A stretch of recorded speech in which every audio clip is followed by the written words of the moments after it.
I'm telling y'all right now, do not go see the Sinners movie unless you want to be spiritually contaminated. The truth of the matter is the African spiritism and the ancestral worship as a core theme of the film.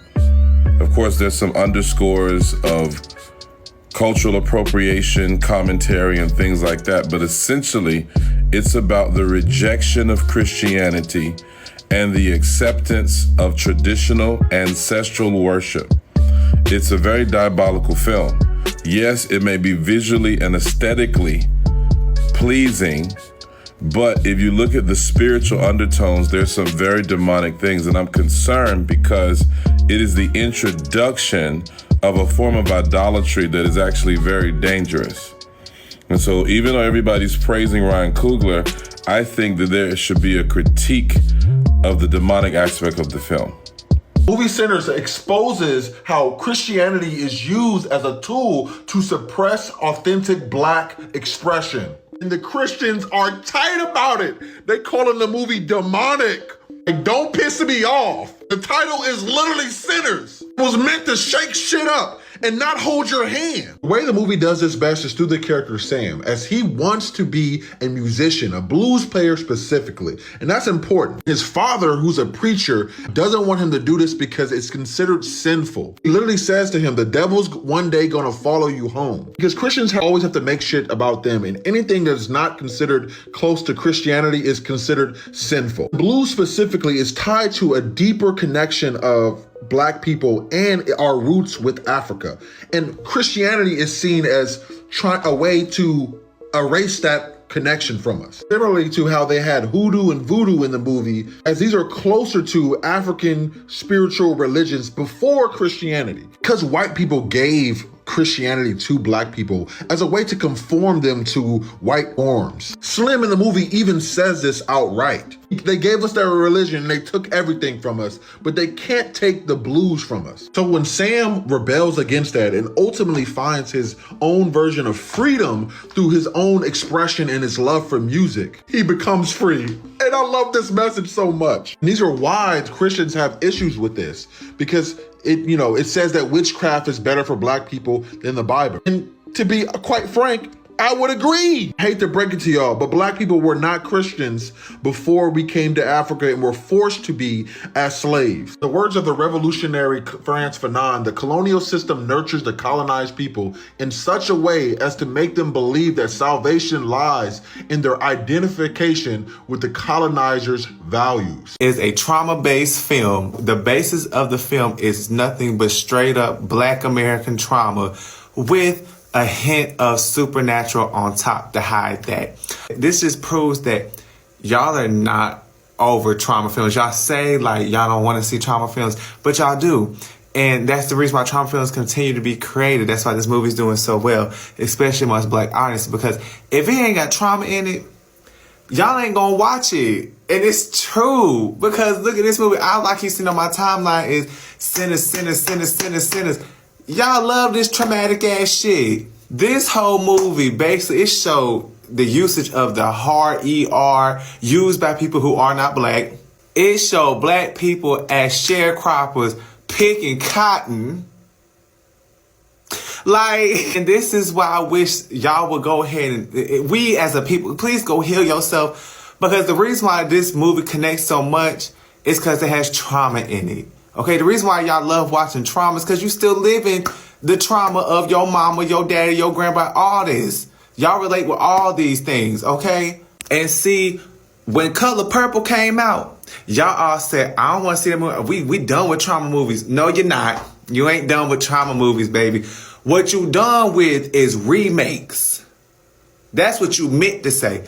But trauma movies, no, because that's all this was, okay? And honestly, the past couple of Black movies I done seen this year were all trauma-based. Hell, even Woman in the Yard. Y'all swear to God that movie was good. To me, it was not that great. And also, to me, that movie was so traumatic. Y'all talking about the last scene was so outstanding, and it says so much. Oh, you mean the scene when a Black woman was about to take her own life? And she didn't want to raise her children no more? And it didn't even turn out to be horror no more. Like, y'all be lying. That's why I said y'all be lying, and the healing has to begin, child. That's why trauma movies will always be a go seller, like a go-to type of movie for the black community, because ain't nobody trying to heal. Everybody just still living all the trauma. Everybody gonna act like ain't nothing wrong, and we love seeing ourselves in these movies. We love seeing ourselves pick cotton, getting cussed the fuck out. Okay, having people come over and try to take everything, like, and y'all just eating this shit up, but y'all swear to God, y'all over these type of movies. Okay. But because they added vampires on top of the trauma, y'all don't want to see this shit as a trauma-based movie. Something that I haven't seen talked about too much yet is Ryan Coogler's decision to make the vampire Irish. Traditionally, vampires originate from like Transylvania, early 18th century Eastern Central Europe. You know that it's a really active decision on Ryan Coogler's part because it's Ryan Coogler, obviously, but because at a point Remick comes to the door. He tells everyone inside, he goes, I know what it's been like to be you. Mentions how the Christians took his father's land. He's Irish, and that means that he must have been alive before the island was fully converted to Christianity. So he's old as hell. He's like 1,300 years old, but he still remembers what that was like. So he warns them. He's like, this is not going to get better. I'm going to tell you what I know. The KKK are coming back, and they're going to take back from you what you think you own. And he says, if you join me, you will be free from all of that forever. And Ryan Coogler then gives as much attention and care to the Irish party and dance to the rocky road to Dublin that he did to the blues sequence earlier, in my opinion. And I feel like the music starts to wrap up in each other, and you can relate back to the blues sequence and feel it all over again, and it's thumping through you. And it's easy to see Remick's point of view, two really marginalized, screwed over communities again and again. Not actually comparable, but I think Remick really believes there is this mutual understanding that he knows what they're going through. He's felt that type of pain and that type of ostracizing before. But Remick is still white, and he is still the devil, and that is important because it comes into play, of course. He doesn't even realize he's become exactly what he hated. So Remick is there thinking that he's creating this new kind of culture, I guess, but he's really stealing other folks' freedom to create what he wants. Remick is so obsessed with the fact that someone took his culture and his history, and yet he's repeating that pattern right now. He was obsessed with Sammy's talent and wanted it for himself and wanted it in his culture and his band. And that is like an ultimate theft of freedom to me. And even at the top, he's running away from the Native Americans, and then he is sheltered by the KKK white folk. They say that sin only comes into your life when you allow it to. And I think for different reasons, everyone allows it to whatever extent, for whatever reason. I feel like Stax and Mary were like, we actually did get a good deal out of this. We wanted to be together forever. And in our current world, we couldn't. Crazy dichotomies running all at the same time of all of this being true and good and bad and evil and what happens to you when you are the lower class social group. And then at a point, if you become the no longer lower class social group, what do you do with that power that you gain? It's something that I think we're seeing play out in real time. But that's why I actually love that Sammy runs away from all of this. He dedicates himself to music, despite the fact that that is what lured Remick to him. And then when Stack shows back up and he's like, that was actually one of the best days of my life. And it's kind of like, how is every ounce of joy? It is. It's worth some of that pain. I loved it. Just chef's kiss, no notes. Phenomenal. I was talking to one of my black elders about Sinners because I had told them to go see it recently, and they did. They hated it. Not hated it, but he told me specifically that he felt it wasn't realistic and it painted a picture. It wasn't based in reality. Oh.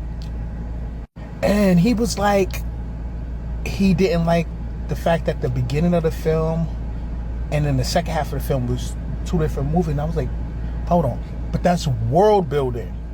You had to set up world building, introduce us to the character. You get what I'm saying? Before we even get into character development, conflict, you get what I'm saying? Had to get into foreshadowing. You get what I'm saying? We had to be introduced to the characters, get the dynamic, understand, get a feel, be immersed. You know what I'm saying? Help suspend disbelief. Tell me how it turned into a conversation about Cosby. Listen, stay there. He gonna say something to the effect of they painting pictures. And I'm like, you know, this is not, it's not nonfiction, but it is based on the reality, right? He like, and we start going on Color Purple. And I'm like, Color Purple, yeah, it's a fiction. Yeah, it's not real characters, but it's based on real life scenarios, real stuff, real situations. You start saying, oh, they demonize black people, they make them see all wicked and stuff like that. And I'm like, no, some black people are wicked. Like, let's just call it what it is. Mr. from Color of Purple was a rapist. Then we started getting the conversations. They started going to Cosby. They like really started going to dangerous territories. And me, I'm like, no, I'm standing 10 toes down. And then I finally get to the crux of the matter. He was upset about how black men were depicted in media, sinners, Color Purple, whatever. He feels it demonizes them. Now I had to tell him, just because somebody is depicting a black male character in a negative light, that doesn't mean that all black men are demons and some violent. Y'all over here trying to make Remick the bad guy. Like, honestly, he was just like, y'all party is so cracking. Let's have the after party, which is life. Like, I want y'all to be with me forever. Bro, because he bite people and they stop being racist. And he's the bad guy? Really think about 1930s? None of the people in there was white. They wasn't gonna have a good life. But if I bite you, I could bite the racism out you? That's cool. And he was over there hitting the Irish Dougie, the Douglas O'Malley, or whatever the Ireland calls it. They would have hit the Mississippi Dougie. Sammy Preacher Boy was talking about, oh, you can't eat people. He just seen you eat Perlines and cream up in a shack. And he's the bad guy? No, honestly, I would bite all my homies. It'd be like Blade, for real. It'd be like Smoke and Stack. Y'all don't want to be Blade? Y'all can be Blade. You can have swords. Like, and he's the bad guy? Y'all. Sinners was absolutely garbage, and here's why. So it has come to my attention that literally no one has been honest about how Sinners was. So let me tell you the truth. Sinners was a definitely 0 out of 10, and here's why. First of all, I don't want people coming in my comments talking about, oh, I must have not got the concept. I must have not understand. There was so much meaning behind it. I seen all the meaning behind it. I probably seen more meaning behind more scenes than you did. But it was still a 0 out of 10. Like, the plot was so dumb. The ending, also terrible. I'm not gonna lie, I did miss the beginning a little bit. But throughout the movie, I was like from the beginning of the movie, I just thought it was really gonna hit. Like, I just knew this was gonna be something good. But what absolutely ruined it, and if you don't know this by now, then like, I'm trying not to spoil it, but click off, is the absolute vampires. They ruined the whole movie. This movie could have been so good, diving into the deep connections of the spiritual realm and the demonic covenants that's all around the world and all these practices people do. And it could have been so good. But the vampires, and then not only did the vampires killing it, dumb characters making dumb decisions. I get if they want to make it more realistic or anything, but that's not how it should have ended. And that's definitely not what it should have happened in the movie. I know a lot of people keep saying I'm rage baiting, but like, I'm so serious. I wish I can unwatch that. If I can get like my $14 back that I spent on that movie, I would. Like, the hype that people was hyping it up, I just expected so much. And just to be that disappointed, I was like so aggravated. Like, there was so many different routes they could have taken and so many characters that their story was untold. I was so annoyed. It's like they hyped up something and then turned it into like garbage. Come on, Ryan, you're so good at putting Latinos in your movie. What the fuck happened here? You don't put Latinos in the movie, and you steal from the biggest Latino vampire movie? Come on, man, that's a bad look. I don't think this guy liked this movie at all. I think he might be a racist. We didn't say that. You did. But we agree. A very quick Google search would have told you that Ryan Coogler has acknowledged the influence From Dusk Till Dawn had on Sinners. So, to insinuate that a black man stole an idea he created on his own and credited the several inspirations for is crazy. But since you want to act like this is about representation, let's talk about it. There more than likely wasn't any representation of Mexican Americans in Clarksdale, Mississippi in 1932 when the movie takes place, because by that time, due to the laws in that region, they were gone. Dr. Umar, pro-black activist, is going off on Christians who are talking about the Sinners movie. Christians need to see the movie. And for you Christians who are attacking this movie, calling it demonic, I want you to know that this is why a lot of black people don't mess with religion. Here's a brother, Ryan Coogler, putting out a black movie, black people, black cast, and you criticizing it because it doesn't line up with your personal religious beliefs. Do your children pledge allegiance to the flag? Because if your children pledge allegiance to the flag of America, that's demonic. Have you done anything about that? Do you still have white Jesus in your church and white Jesus in your home and white Jesus in your Bible? That's demonic because Jesus wasn't Caucasian. So stop being a hypocrite where you want to criticize Ryan Coogler's movie, but you'll tell your children to pledge allegiance to the flag of a racist country, and you don't mind going to church with images of a white Jesus who never existed. Dr. Umar is more pro-black than he is pro-God. He is the last person you want to listen to as a Christian. Yep, so those were just some of the unpopular opinions and even controversy around the film. I don't understand where it's coming from because personally, I love the film. I would give the film 5 out of 5. I love the acting. I love the music.